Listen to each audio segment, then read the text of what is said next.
ওকে ওকে। আর প্রস্তুতি হিসেবে আপনার তো এখানে টিন অলরেডি করা হয়েছে, কারণ আমরা এর আগে একটা প্রস্তুতি নিয়েছিলাম যে আমরা মানে আমাদের রাজুকের প্ল্যানের কাগজটা আমরা হাতে পেয়ে যাব, এমন অবস্থায় আমরা মানে ঘর করার পরে প্রস্তুতি নিয়েছি। তখন লেট হওয়ার কারণে আমরা এটা স্টপ করেছি। এটা এখন না, যে আমাদের যেগুলো আমাদের হাতে শেয়ারগুলো আছে এগুলো আমরা অলরেডি অলমোস্ট সেল করেই আমরা শুরু করবো। যার কারণে একটু টাইম নিয়ে আমরা ফেব্রুয়ারির ফার্স্ট সপ্তাহে করেছি যে আমরা এই কাজ শুভ উদ্বোধন করবেন ইনশাআল্লাহ। আচ্ছা, এই যে রাস্তাটা আমরা দেখতে পাচ্ছি এটা 21 ফিট রাস্তা ভাই। আচ্ছা আচ্ছা, 21 ফিট রাস্তা। ওকে, এর সাথে হচ্ছে পাশ দিয়ে একটা রাস্তা গেছে সরাসরি মেইন রোডে। জি ওকে। আচ্ছা, এখন আমাদের দর্শকরা যারা আছেন, আমরা অনেকেই প্রশ্ন করেন, অনেক ধরনের প্রশ্ন সবার আছে, আমরা আপনার মাধ্যমে প্রশ্নগুলো অ্যান্সার দিতে চাই।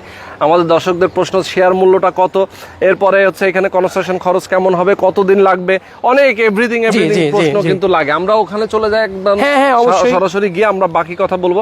তো আমি আমার দর্শকদেরকে বলবো, অনেকেই প্রবাসী আছেন, যারা প্রবাস থেকে অনেকে দেখে থাকেন, একটা ভালো জায়গায় ইনভেস্ট করে রাখতে চান যে হ্যাঁ আমার কিছু টাকা আছে, দেশে তো আমার ব্যবসা করার সুযোগ নাই, আমি হয়তো বা হাড় ভাঙা একটা পরিশ্রম করে ইনকাম করতেছি, এই টাকাটা আমার রাখার মতো, ইনভেস্ট করার মতো কোনো ভালো নিরাপদ কোনো জায়গা পাচ্ছি না।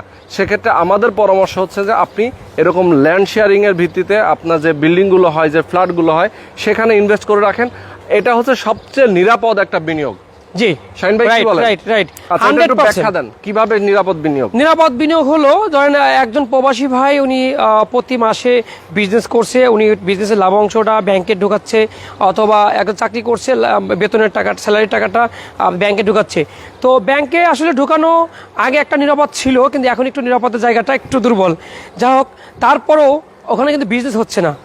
আপনি ধরেন নিরাপদ পেলেন, একটা ব্যাংক আপনাকে ভালো সাপোর্ট দিচ্ছে, ভালো সার্ভিস দিচ্ছে, নিরাপদ পেলেন, কিন্তু ওখানে বেশি আপনি লাভ ওখানে রেখে কোনো ব্যবসা হচ্ছে না।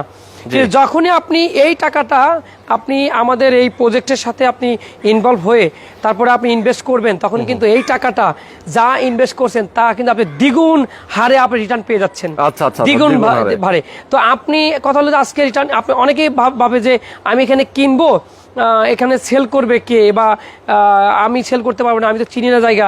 আপনাকে সেল করতে হবে না ভাইয়া, শুধু আপনি কাগজপাতি, জমি সবকিছু A to Z যখন আপনি ফ্রেশ পাবেন তখন ইনভেস্ট করবেন। করার পর এটা আপনি আজকে 10টা শেয়ার কিনেছেন, 5টা শেয়ার কিনেছেন, যখন আমাদের শেয়ারগুলো সেল শেষ হয়ে যায় তখন কিন্তু আমাদের কাছে যখন কাস্টমাররা আসে যে ভাই আমি একটা শেয়ার কিনবো, তখন কিন্তু আমাদের হাতে থাকে না, তখন আমরা এই কাস্টমারকে ফেরত দিতে হয়।